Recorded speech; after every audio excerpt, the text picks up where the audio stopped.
Hello and welcome to a brand new episode on the Holistic Business and Life Mastery Show. I'm your show host Supriya Roy, and today's episode will be all about unpacking burnout with a holistic professional, Dr. Shaun Matthews. Why I chose to break this down with Dr. Shaun Matthews is because if you are a part of our community and you are a service-based business owner, these are some things that you're going to be encouraged to look at throughout your journey of leading, growing your business, and growing yourself, right? And burnout is something that we help you prevent through our systems, our strategies, so that you can have calm profit. So without further ado, enjoy this episode, diving deep into understanding and perhaps even preventing burnout. Enjoy. Welcome to a brand new podcast episode with the one and only Dr. Shaun Matthews. We've got a guest he's an author, a holistic expert. He is a medical doctor, Ayurveda and yoga therapist based at the Bondi Doctors in Bondi Junction. He studied Ayurvedic medicine and yoga teacher training in India and is a fellow of the College of Indian Medicine in Pune. Shaun founded the Ayurvedic medicine department at Nature Care College in Sydney, Australia, over 27 years ago, where he still teaches. And he's the author of 2 books, one which I've got right here. If you're listening to this on a podcast, you might want to check this out on YouTube. But it's one of them is called Journeys in Healing, How Others Have Triumphed Over Disease and Disability. And more recently, he's released The Art of Balanced Living, the right diet and lifestyle for your body type. And Shaun is just back from teaching an amazing workshop in Prague on healing from adrenal fatigue in women using complementary medicine and medical approaches. So, Shaun, welcome. Lovely. Thank you, Supriya. Nice to be here. Yes, it's wonderful that you were able to give us some time out of your busy schedule on this topic, which is so hot in all spheres, especially in our community, the holistic business and life mastery community. We have a lot of women entrepreneurs, and they're very invested in helping others succeed. And as you and I have already spoken about burnout, I thought, who better to speak to but yourself? So let's start with Shaun. What led you to work within the women's wellness space? Yeah, no, good question. Well, over the years, teaching Ayurveda as a science of self-healing and also running a 2-year course for Ayurvedic lifestyle practitioners, probably 80 to 90% of my students have been women. And it's a very experiential course. You know, I get to see how the course has been able to help them in various areas of their life.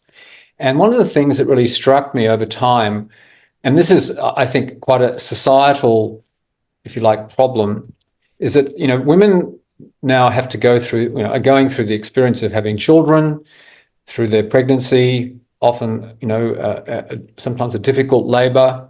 They're then often the primary or the primary caregiver, the young children, sleepless nights.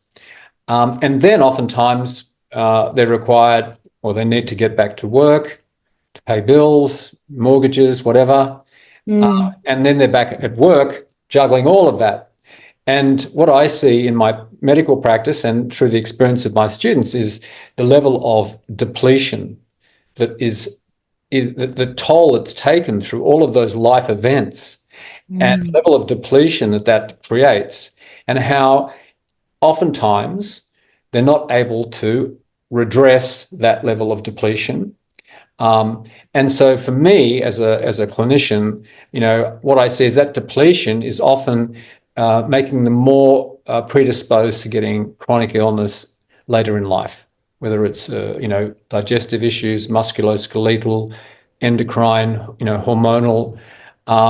Seems to be a phenomenon that is I don't know if we can say endemic, but it's very, very common. And it just seems like there, to my way of thinking, as somebody trained in Ayurveda and yoga, that there has to be a better way of managing that so that they're able to rejuvenate. I mean, I didn't learn much about rejuvenation in medical school, but I did in my study of Ayurveda and yoga. In fact, one-eighth of Ayurvedic science, one whole limb, is devoted to making yourself more juicy. It's the art, the art, it's called rasayana, how to make yourself more juicy, to generate juice, to rejuvenate. And so that is something that I think is really important. If I can contribute in some kind of way to that conversation to help women redress those imbalances or that depletion, then I'd like to be part of that, Oh, I love that. I mean, I think a lot of women, especially in the age group that we work with here, and part of our bigger audience is between the age of 35 to 55, sometimes even 57 to 60, So we've got like that Pitta stage to nearly Vata stage of people or women listening in today. And as you mentioned, the branch of Rasayana to make you more juicy, how could men and women both relate to that concept, do you feel?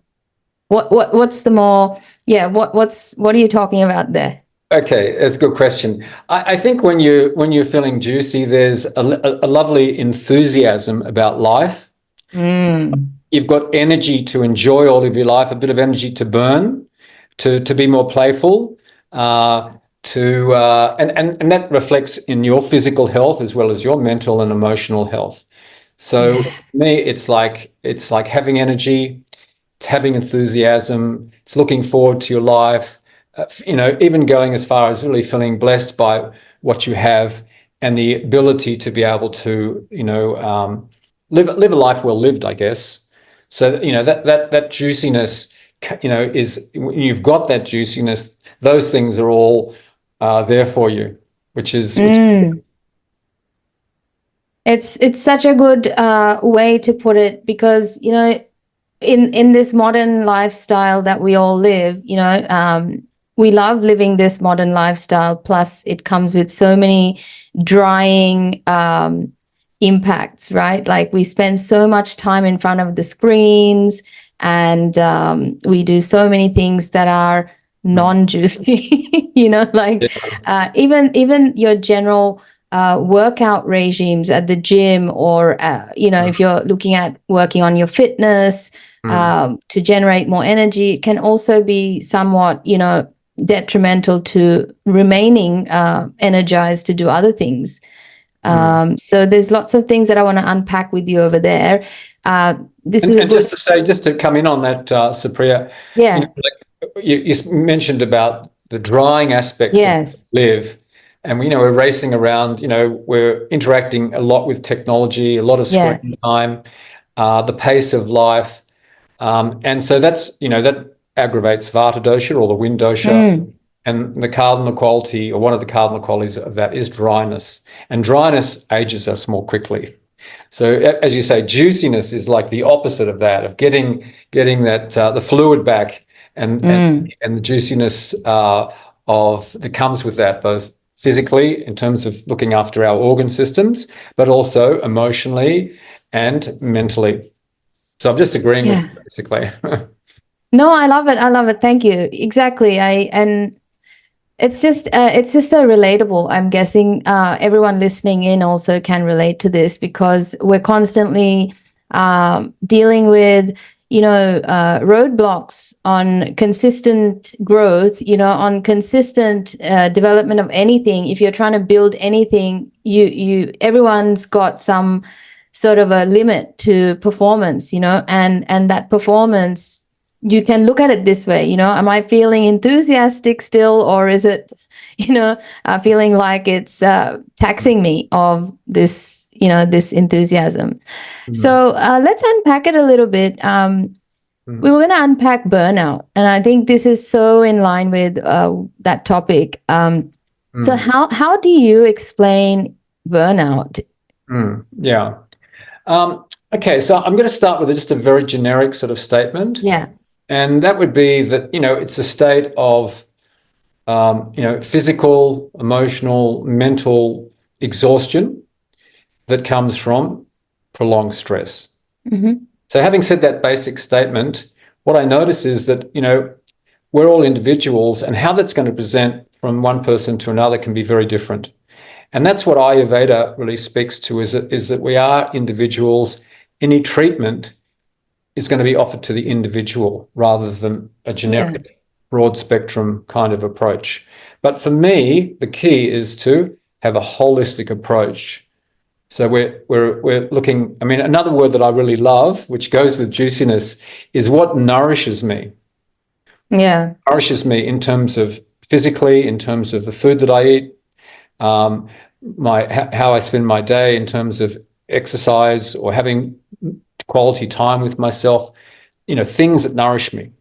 And it could be emotionally through connection with other people, through creative pastimes, through so many different things.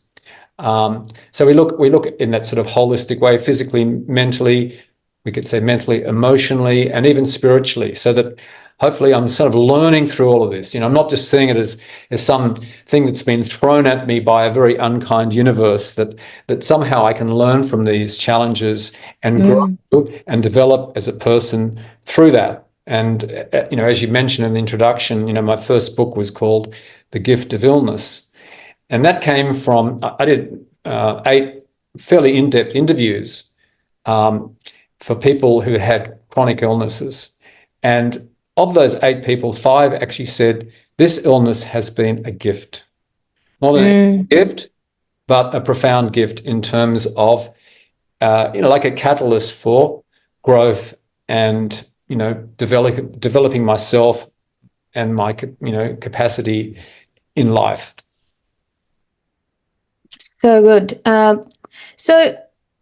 So it's not a diagnosis, is it? Burnout. How should we look at burnout? How does it actually happen? Okay, again, I would say it can happen quite quickly, like acutely, or it can happen more chronically. So there, again, how it expresses itself is different in different people. Oftentimes with burnout, there may not be a lot in the terms of blood tests or other medical tests. Oftentimes they'll be, inverted commas, normal. But that person is feeling drained, they've lost their enthusiasm, maybe they've become less effective at work, lost motivation, maybe they're becoming intolerant of other people and easily irritated. So that would be like a pitta sign. Or they're just feeling misunderstood or underappreciated in their workplace. That can be very common. Not feeling fulfilled by their work. And I think that what goes with that is oftentimes the standards that you might have had in the past of self-care start to fall away. So maybe you're not eating as well, you're not exercising as regularly, you're not taking breaks. I see people who haven't had holidays for 8 years because they're so consumed by a small business, and obviously that take its toll. And inevitably it affects our relationships with partners, family, friends, etc. So, it's quite a global kind of experience. Yeah. And ultimately, people often start feeling more isolated and disconnected from themselves, but also disconnected from others. So I guess I'm trying to give you a bit of a holistic. Oh no, I love it. Yeah. Of this thing that we call burnout. But sometimes it's a slow burn, and sometimes it's much more quick, depending on the circumstances that have produced it. Yeah. And we have this lovely word in Ayurveda.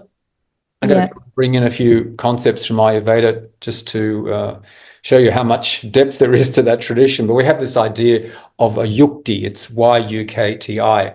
And it just basically means that usually there's a combination of factors that come together that are going to produce that burnout in this instance, or Outcome. the outcome, or it might be a particular disease. But let's focus on burnout. Oftentimes, there's a few different things that have come together to produce that outcome.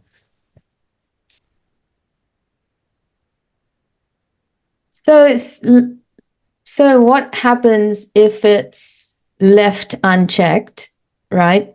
If we were to go to the worst case scenario, what are some of the things that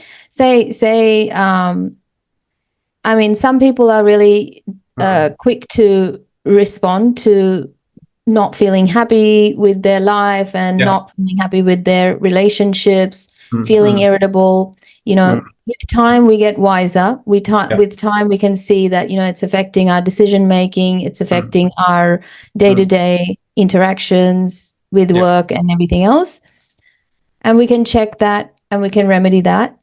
Sure. What about those that kind of accept it? Because I've seen it myself in my clients that I meet much later on the journey, where they've probably overlooked themselves over a course of 5 years even, and they're like, well, I'm ready to throw the baby out with the bathwater because I just don't think I can handle any more of this. There's a lot of languaging that you hear about, I don't think I can handle anymore. Yeah. But let's talk about the medical side of things. Like, if it goes unchecked, what are some of the things that are going to happen in the body? Okay. So in simple terms, you're going to start to move into the area of mental or physical diseases, like chronic conditions. For example, it might be something like chronic anxiety, low mood, or low-grade depression, for example. Or in the physical, it might be something like, I'm thinking of patients now. Yes. It could be a hyperacidity in the gut, lots of heartburn, leading on to something like a stomach ulcer, which is quite a well-recognized, psychosomatic condition. Or if people have a weakness in their lungs, they may end up getting chronic bronchitis, and they have recurrent bouts of that. And at a certain point, they might actually get pneumonia, for example. Oh. Yeah, they become so depleted, their immune system. So, the thing is that, in Ayurveda, we say the body is wise. Your body has your best interests, long-term interests at heart. So it's wise. It's not something we try and override, although that's part of how our society works. No pain, no gain. You got to push through all of that. And that's sewn into our psyche, into our unconscious. Yeah. For nearly everybody that I know, unless you've done the work on it. But if you start to listen to your body, then you start to listen to the messages that she is giving you all the time, and that are giving you, some, at least saying, hey, this is not kosher. Maybe you need to do something a bit different here. And if you really start to listen to your body and listen to your intuition, she will give you guidance on the pathway out. But yeah, in simple terms, it could be something like, as I mentioned, a chronic illness like an ulcer. It could be musculoskeletal problems, for example. You might get a chronic neck problem. It could be through skin rashes that just don't go away, for example. There's so many different organ systems that can be involved. It could be, and one that I see quite commonly is very difficult menopause, an underlying level of depletion. So that makes menopause a much more difficult kind of experience. Is weight gain also related to this then? If we're talking about a poor immune system, then I'm guessing it's also affecting the Agni, which is the metabolic fire. And then could it be also affecting body weight, that a lot of women struggle to lose around this age? 100%. And how I would understand that is, the really important part of our stress response comes from the adrenal glands. So short-term stress through the, adrenaline, noradrenaline, flight or fight. How do I meet the challenge? But as the stress becomes chronic, then it starts to draw on our adrenal cortex, which produces, cortisol and aldosterone. And they are very involved in fluid and electrolyte balance. Okay. So if your aldosterone and cortisol are starting to be affected, not at the level you've got Addison's disease, which is potentially life-threatening, but from the perspective of Ayurveda or traditional Chinese medicine, there's a level of depletion. It's affecting hormonal functioning. You're not going to die, but it's going to affect the fluid and electrolyte, habits or systems in the body, and that can also, create imbalances around fat and fat buildup in the body. So we look at fluid, excess fluid, kapha, fat or adipose tissue. That's it. That's an interesting link there. You said some things about depletion. Can you explain for our listeners what sort of depletion are you referring to? Like what depletion is affecting this sort of response from the body? Like what's the depletion you're speaking of? Okay, so how people might experience it is some kind of fatigue state. Mm-hmm. I mean, waking up in the morning and you still feel tired. Yeah. That might be a symptom of it. It's like you're running on 1 or 2 cylinders, not on 4. Yeah. Often women will say to me, I just feel like I'm not myself. I don't know exactly what's wrong, but something's not right. They just have that feeling. And their partners or their family know that they're not, that's just how mum is, she's a bit snappy, or she's always needs to lie down, or she has to have 2 coffees to get her going, or, various ways in which we try and compensate for that. Yeah. Or various ways in which it kind of manifests that other people experience, would see in us. That I think for me, energy or fatigue, if you like, the other side of energy, is often a primary experience where people just go, I've got nothing. And then they have to push through it. So how do they push through it? Yeah. Often with stimulants or just willpower, there's, and there's a toll. And again, I'm not saying that any blood test is necessarily going to be abnormal, but they will feel it subjectively. Mm-hmm. And they'll come to me with those feelings like, I've had all the blood tests, they all seem to be normal, but I feel like something's missing. And that's going to affect their enjoyment of life, their mood, probably sleep, those kinds of things, quality of sleep. Yeah, thanks for explaining that, because, when we talk Ayurveda speak, we understand it because we know how everything's manifesting itself because of certain habits or patterns of things that have happened before. But it's another thing to sort of be able to see yourself, feel these signs or see these signs yourself, because you brought up that thing about, what's been already injected into our psyche. We've got the collective psyche, which is, we've got to keep working for more. We've got to keep going for more in life, wanting more. And we do cover up a lot of things that are going on inside of us just to show up every day, Sure. Good point. And then take women. Women have been conditioned to look after others from the day we are born, for most of us, so I'm very conscious of that psychological conditioning we've got going on, and we've got to unlearn those things.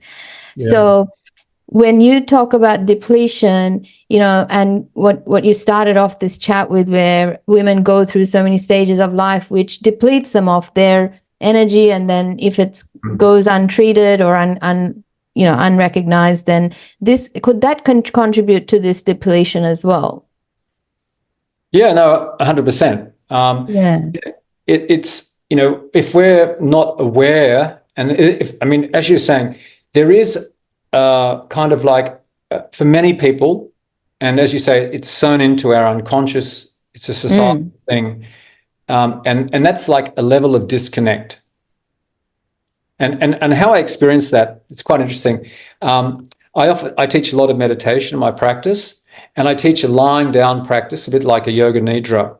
And it's really, really good for people's digestion. It helps them to relax their internal organs, their viscera. It's really good for the nervous system, and it gives them a lot of rest. Yeah. Yeah. And so that my experience around that is that sometimes when people go down and actually connect with that level of fatigue that they're carrying in their organ systems of their body, it can be overwhelming. They just feel so tired. But most of the time we're using a lot of energy and we're holding ourselves above it because we've got to show up for the day, just as you said. But there's a toll. There's a toll. And the more we can learn to come down and just to relax deeply and get that nourishment, which, I mean, healing is our very nature. So if we can go down to that deep place, it is a place of rejuvenation. And I will say that, you know, pound for pound, and this is a big part of my medical practice, I teach a lot of meditation. But for me, it's a bit of a package. So I'm teaching very gentle yoga stretches that look more like Tai Chi, yogic breathing exercises, very simple, and lying down meditation practice. So that's to help, you know, fill up the juice, fill up the tank to get you from one cylinder back onto 2 or 3 and onwards, you know, to address that depletion. Have I answered your question? Oh, yeah. And it's a great addition to this whole ongoing thing. You know, there's so many ways to address this, but it's so clear how you've explained it. Just running on 2 cylinders versus 4, and this constant staying up above, you know, which brought me to thinking, what do you think stops people from just, okay, let me start again. You said that we normally, because we're showing up for daily commitments, daily deadlines, our routines, right? We've got to live life, you know, and I'm pro-life, pro-living life, and living up to your potential. Though this whole living on half battery or half the potential or half the energy, like you said, it has a toll.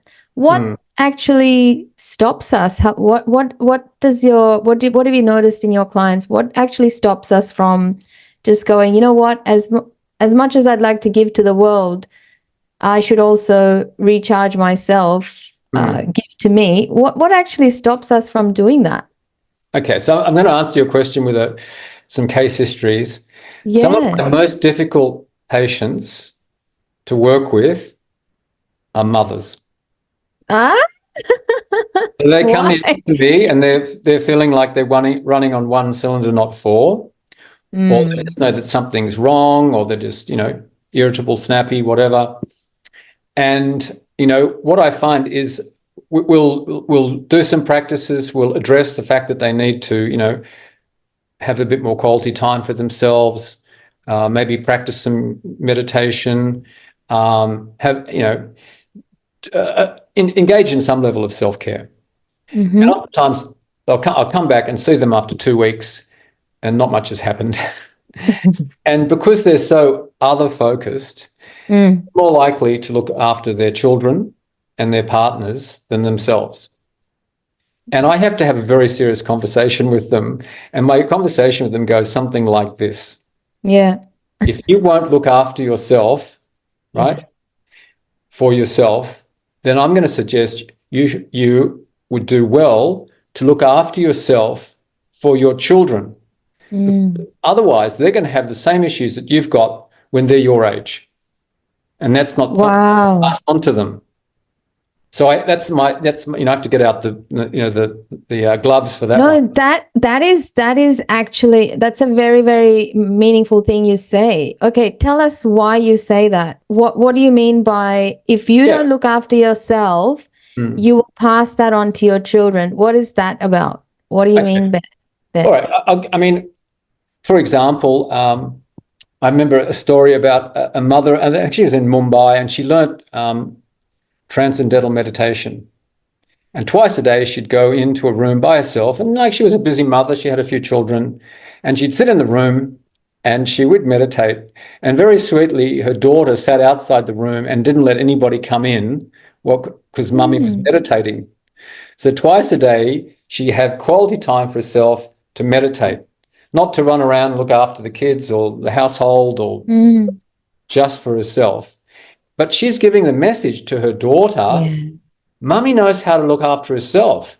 Mummy goes on holidays with the girls up to Byron Bay for a long weekend, once a year. And dad has to deal with it. You know what I mean? So various ways. Or, mum goes to yoga or whatever it is she does. Or she has a swim in the ocean, whatever. There are lots of different ways in which we do it. But it's like part of my routine, part of my lifestyle is looking after myself so I can look after you guys better. If I'm feeling drained and I'm having difficulty with my energy levels or my mood's low, that's not helping you as my children. So I have to look after myself. Then I can look after you guys better. And I'm modeling somebody who knows how to look after themselves. Somebody who takes holidays, somebody who goes to yoga school, who lets dad look after the kids for a weekend, and mum can relax and go skiing or whatever she does.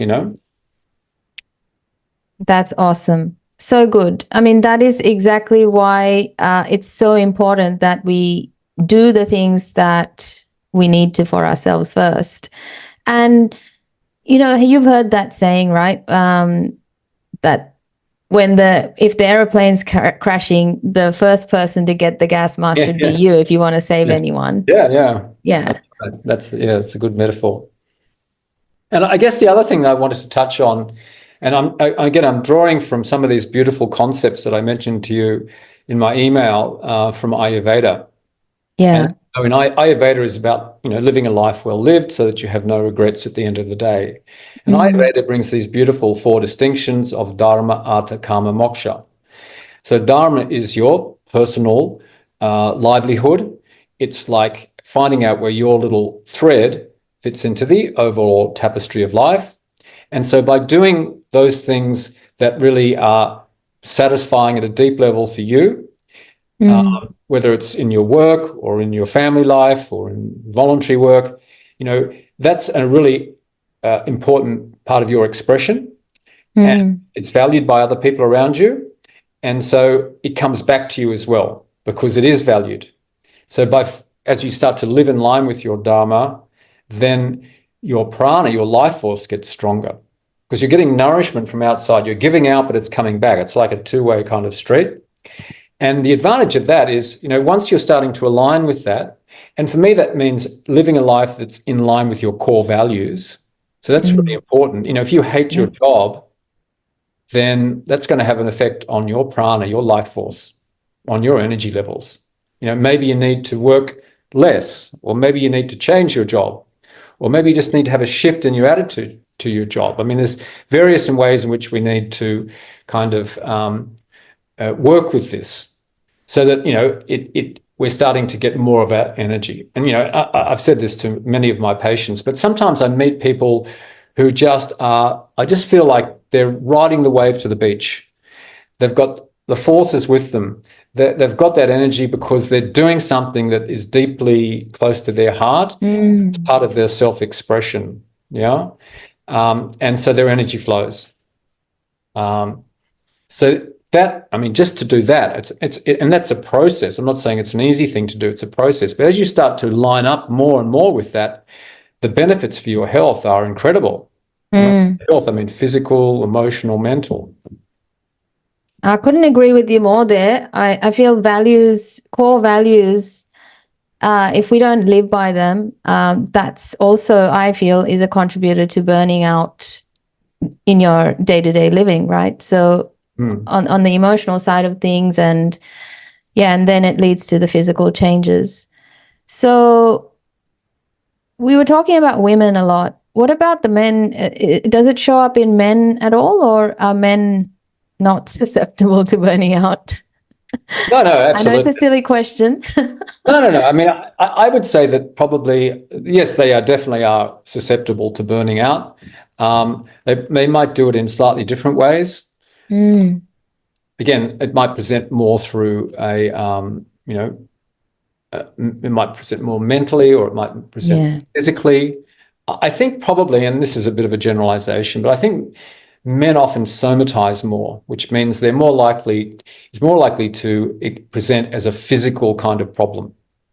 Um, Rather than maybe with women, they're maybe more likely, and I'm using a sort of metaphor here, to wear their heart on their sleeve and talk about it with their girlfriends or with their partner. So people know about the problem. I mean, that's a generalization. I don't want to stereotype, but that would be my first sort of response, is that men maybe Mm, it's going to present physically. And it might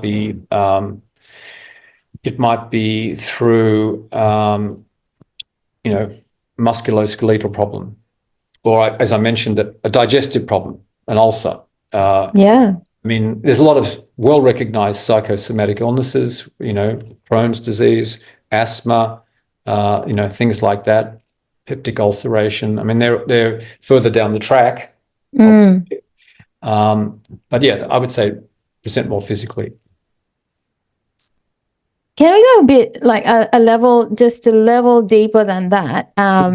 What are your findings telling you to be the root cause of this? Meaning, Mm, I guess it is individual at the end of the day. The mm, story, this mm, samprapti would be different for different people. What is the general idea behind this disconnection, and then ends up being in overworking, feeling like driving ourselves to the point of disassociation almost mm, to our physical, emotional needs. mm, And then finally realizing, wow, I've now got an ulcer, or I've got pneumonia, or I've got this lump behind my neck, or I've mm. got something physically going on that I've got to stop now and look at it this way. Like, what's the deeper Mm. reason that we do this as adults? Okay. So, I mean, I'm drawing now from yoga. Yeah. You'd be familiar with the yogic model of the human being. And it Yeah. describes us as being a bit like an onion that's been cut with all these different layers. And they describe 5 different layers. The outside being the physical body. Underneath that, as a sort of energetic template or a blueprint, is the pranic body. Underneath that is the superficial level of the mind, which is called the manomaya kosha. Underneath that is the deeper levels of the mind and the unconscious. And the core of our being is the anandamaya kosha, which is like this place of peace and bliss that just observes all of the dramas unfolding in our life, the leela of our lives, and it observes it all as an impassive kind of witness, yeah, or passionate witness. So if you like, the physical or mental, challenges that we have do relate to these deeper levels of our being. And I'm conscious, we're social creatures. We're part of a societal structure. The kinds of problems that people are having in Sydney in the 21st century might be very different to a village in Ghana, for example, Yes. or in South India or wherever. Yeah. So that's the context. But we're all carrying a lot of karmas from our past. When I say karmas, actions from our past, from our parents. Oftentimes our parents have gone through difficult immigration experiences or world wars or, various types of traumas. And those are unconsciously passed down to us, and we take them on. That's just how things are. That's the family that you're born into. And, in my family, daddy always loses his temper and gets angry, and for example, about these kinds of things. So we're part of a continuum in terms of generationally. And more and more research now is coming out about the impact of generational trauma and how it just gets transmitted. Yeah. And so Yes. for a lot of people, the healing, and even my own experience, having to work with some of those issues that were kind of related to my ancestors. And, I don't want to go too broadly here, but in lovely traditions like in China and India, there's a whole tradition of honoring your ancestors through tarpana. And that can be very beneficial, not just for them, but also for you. So I do think that we're complex beings. We have these karmas from the past. I think a more modern word for that would be traumas. And, the whole trauma theory is, we've moved way beyond PTSD, and we're looking at trauma in all different aspects of human behavior and how that can drive physical, mental, emotional, challenges that we have. So yeah, it is kind of complex. And Ayurveda talks about, in terms of understanding disease, talks about this word in Sanskrit of pragya parad.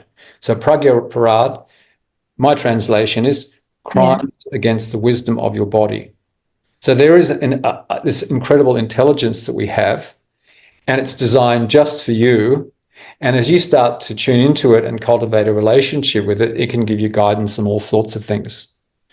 So, but ultimately that disconnect from that higher intelligence through the influence of karmas or traumas is going to predispose us to various kinds of mental or physical illnesses. It's kind of like a Cook's tour version of it. Oops, I did it again. We've all been there. Have you ever done that to yourself? Oh, 100%. Have you suffered from pragya parada? Yeah, no, I mean, all the time. I mean, that's also the area of learning. Yes. Like that's, I was sick myself 27 years ago with amoebic ulcers in my bowel and had to do a lot of healing work around that. And a lot of I was already living an Ayurvedic lifestyle. So the healing work I had to do at much deeper levels because my lifestyle was good, but there were, in those deeper levels, the Vijnanamaya kosha, there were issues that were coming through that were unconscious to me. I just thought that's how things, were. It's like the fish in water. That's just how things are. It's actually not true. It's different in different families and in different individuals. Love it. Thank you so much for going deeper than, just what we normally are used to talking about, because it's just so essential we understand ourselves holistically. It's so important that we are I'm going to use other people's language. It's been said we are our own universe, a separate universe, all on our own. We've got these memories that are coming from so many generations. Do you know exactly how many generations memories we are carrying? Or well, I don't know. I don't know, but I have a really nice story that I heard from a healer in North America. Okay. And so I attended a 10-day collective trauma summit, which was organized by Thomas Hubel. It was online a couple of years ago. And one of the speakers was a man who was a psychologist, and he was a Vietnam vet, and then he trained in psychology, and he was working with Native American populations in southern USA. And his office was a truck. And they just sort of drive the truck into this little village, this little pueblo, and people would come and see him. And, it was a, very challenged community with substance abuse and problems like that. And anyway, he would see these families, and he had the consistent experience of feeling like there was somebody else in the room, in the truck. And he just kept having this feeling. And then finally, one day, a shaman came to see him. And he gathered up courage and he asked him, he said, I'm having this kind of consistent experience of this, somebody else in the room. And the shaman said, yeah, well, there are. He said, this area of America, I think it was during some period in the 19th century, 60,000 people were killed. There were lots of massacres that took place and a lot of people died. And a lot of those people's spirits are still on the earth plane, and they need to move on. And by coming and witnessing your consults and you helping their ancestors, or their descendants, you can actually help them. And so they're coming to witness your kind of work in action. And he said, that healing work, it goes back 7 generations and it goes forward 7 generations. So that's 14 generations if you look at the total. And that's in line with principles in the Vedic of Tarpana. So by doing this good work, you're breaking cycles that have been there for many generations, and it actually is good for your ancestors. You honor them, they're pleased. And by breaking these cycles, it means that your children and your grandchildren and your great-grandchildren are not going to be carrying that karmic burden or that trauma in the same way. Yeah. So that was just a really interesting insight. Yeah. That he shared with the group, that you've got 14 generations that are in different ways being affected when you start to do this healing work. Well, thank you so much for sharing that story. I'm sure everyone's going to appreciate hearing that. The Tarpanas you speak of are very powerful practices if we can focus in on that. And a lot of our cultures don't really think about things like this. I'd only say I took an interest once I got into astrology and astrological remedies and understanding this generational trauma or generational samskaras, and the patterns that we are living and how to unlearn some of the patterns that don't serve us. Yeah. But I don't think it's available to everyone's school of thought, the Tarpanas and how to remedy ancestral.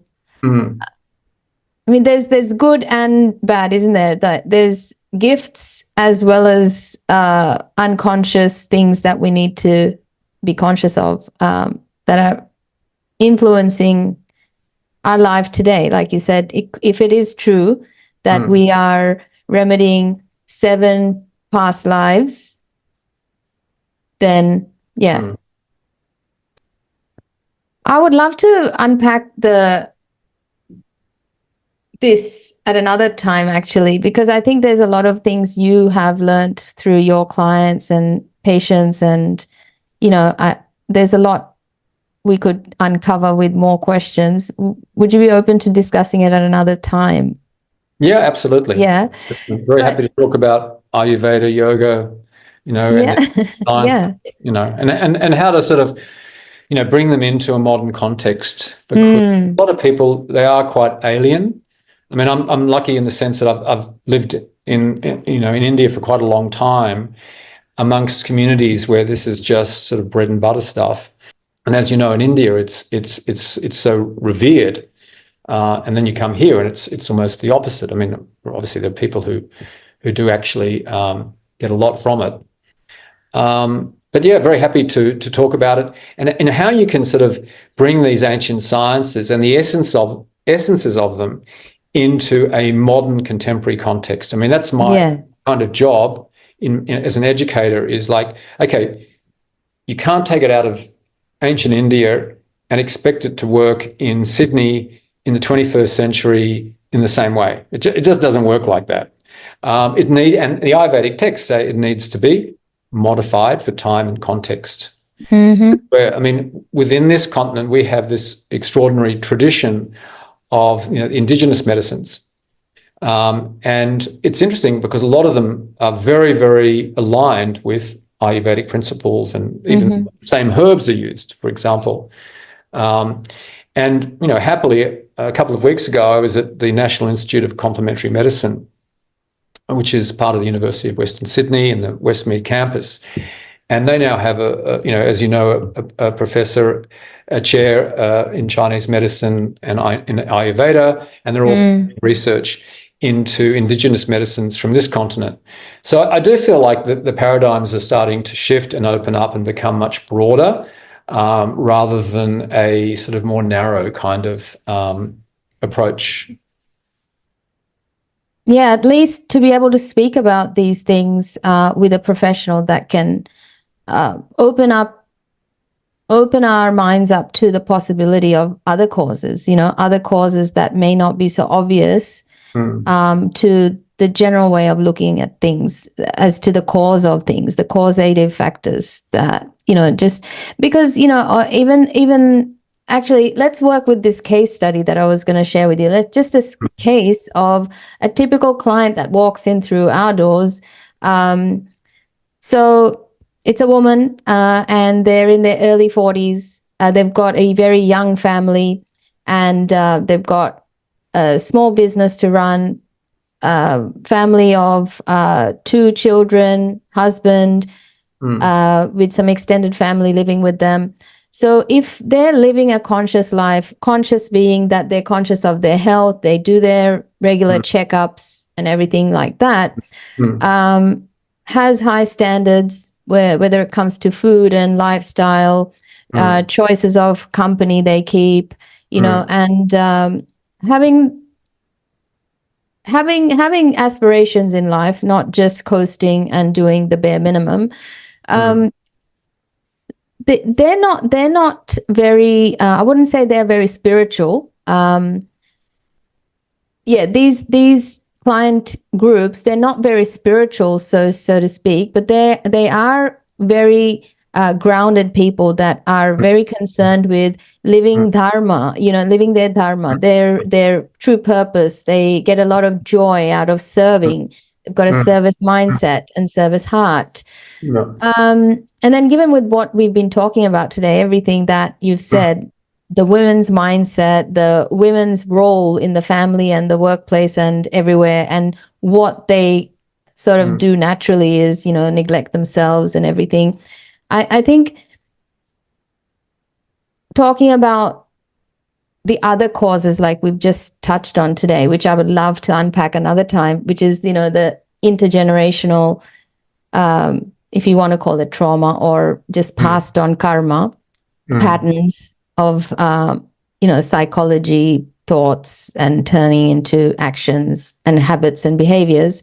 But also just these women that walk through our doors, we can give them all the strategies and solutions that we have. But at the end of the day, what you've touched on is really important to note, that if the energy and emotion is not behind it all, even good work can turn into so work, and it shows up in, you yourself might know, because you have a private surgery that you run. You might have noticed that the days that the initiatives that you've done with half a heart, half energy, the returns are also like that. You kind of are left guessing. But when you are full, you've got your full battery, and you've got your full conviction of the positive energy you're able to put in, and you see the returns on that, that's where we see the, disconnect happen, where these women want more, but the energy is not there to match those initiatives that need to take on. Because, as you know, to want anything, the cause has to be there for the effect that we're looking to create, right? So it's, what sort of, and I feel like we really love to gift people with tools and strategies for burnout proof ways to do things, which is, let's factor in your lifestyle and create space for you, as well as your dreams and goals and aspirations and responsibilities. So with your expert knowledge, if you were to give these women a wellness kit, a toolbox, what would be in that? Does that make sense? I know I said it in a very long-winded way, but I wanted you to understand who we work with. They want to do well, and yet they may not think of the deepest reasons, and they may not be that spiritual that they're going to go and look into tarpanas and the spiritual reasons at the beginning. So yeah, what are some of the things that you might want to put into their burnout proof kit toolbox? Yeah. Okay, so I guess the first thing that comes to mind is that my job, in a sense, is to help people understand the language of their body. And so if their body, let's say their body-mind, is speaking to them through a physical symptom, or they've just got no energy, I mean, as we said, energy is pretty common. Yes. Then how do you turn that around? Because what you've described sounds like they're doing a lot of, inverted commas, good things. Yes. Quite moderate in their lifestyle, but they're still hitting that wall when it comes to energy to do the things that they love, which are important to them. Yeah. So because of these drivers are often unconscious and quite deep, sometimes it's very hard for us to find our way out of it by ourselves, right? Absolutely. So I would encourage them to get a health team. And what I can say is the people that I see who get the best outcomes with their health have a really good broad support network. And I don't mean loving friends and family. That's a blessing. I mean people, which they probably have. I mean people with various skill sets. So it might be a very good herbalist. It might be a psychotherapist. It might be a yoga teacher. It might be a GP, for example. So they've got this team that are going to help get them out of themselves a little bit and see beyond it. Like I suggested, as I said, if you won't do this for yourself, then maybe you'll do it for your children. That's when I have to get the big stick out. So that's pretty important. And you obviously need to be open to having that, open to the feedback. The other thing that I would say is, so I guess what I'm trying to say is support and guidance are key. Yeah. Otherwise, you're just going to go back to the old default and keep doing it the same old way and getting the same result, which is not satisfying, not adequate. In a nutshell, I think they do need to take a holistic approach. So not just focusing on routine, but looking at, what I talk about, the emotional body, mental body, community, as well as spiritual practices. So like a holistic approach, which perhaps we could go into another time. And, I guess for me, it's an inquiry, because the body is wise. My job is to help people understand the language of their body. Their body is speaking to them. It's not my body, it's their body. So it's like, how do I understand the language of my body?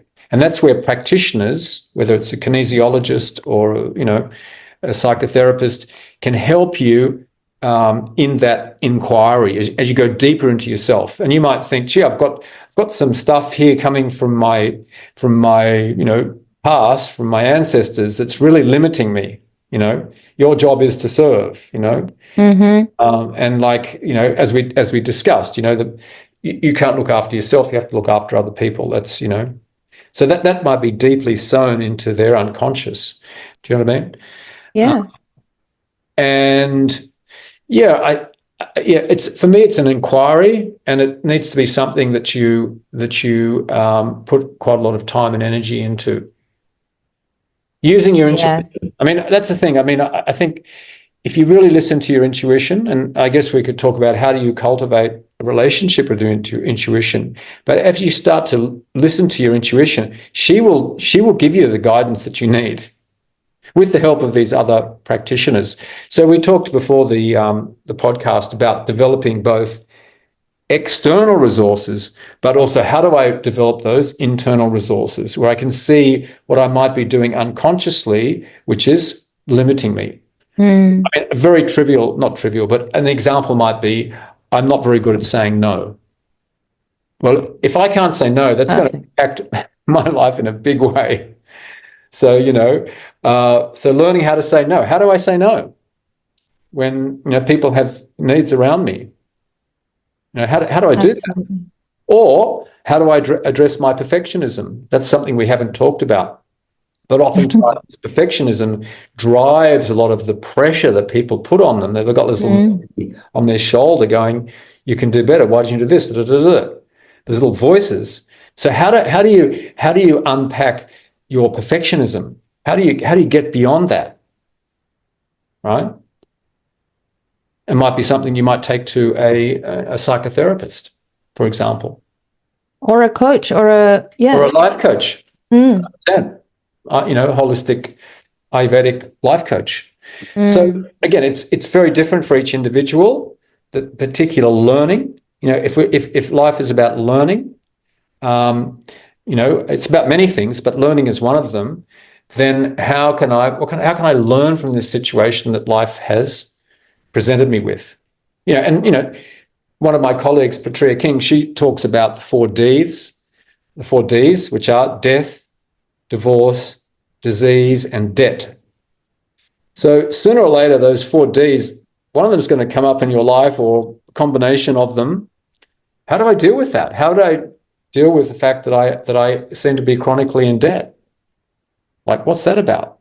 For example, I mean, not these families you're talking about, but again, all of those things need to be addressed, and we can learn from them rather than just feel knocked around by life and think, oh, it's too hard. I'm doing everything right and nothing's working. Well, maybe there's an inquiry that needs to take place. Yeah. But I do think having other people can help deepen that inquiry.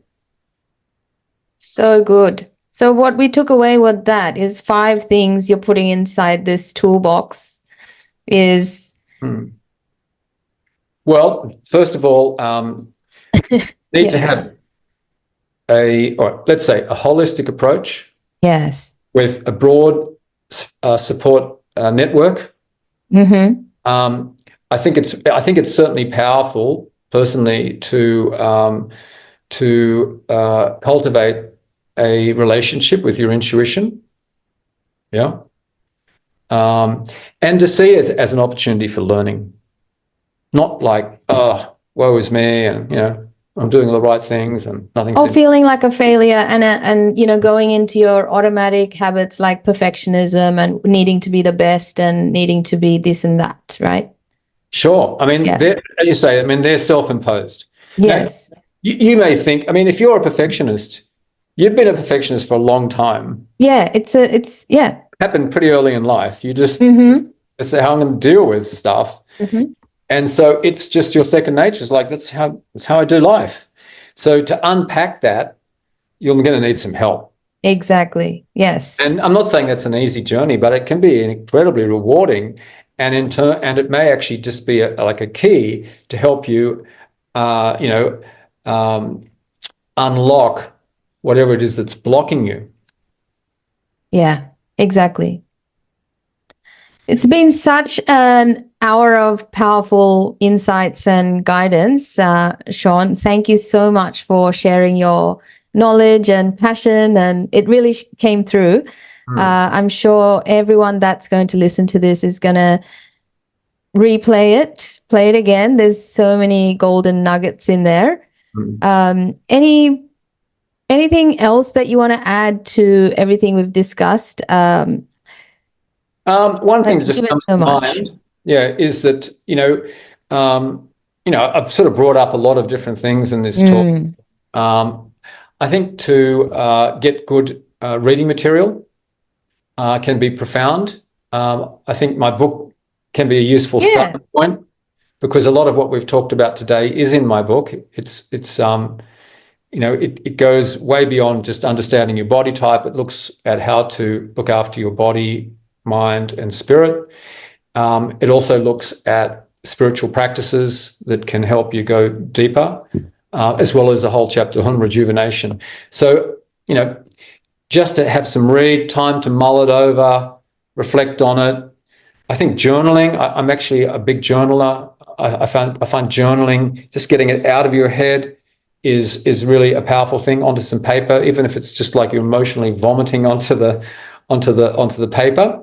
And also, I think, that's where I think having, good friends who you feel safe to talk about stuff with, or a partner, can be really profound, or could be a family member, just so that you can start to unravel it all with a listening ear that's not going to be judgmental or telling you to pull yourself together.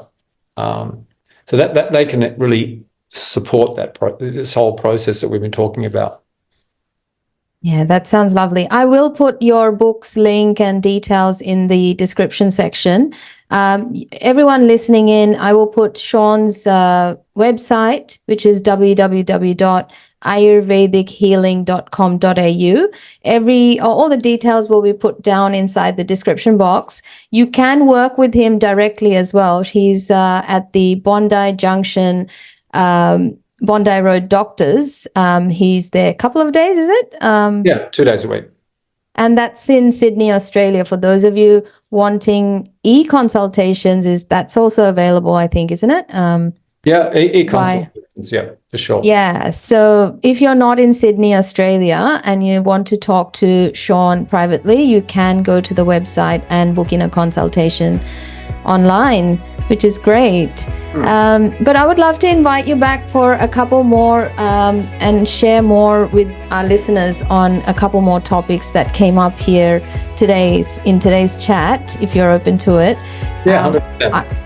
Certainly really grateful for your time again, and I look forward to having you over again very soon. Thanks you so much, Shaun. Thanks for the opportunity. I really appreciate it.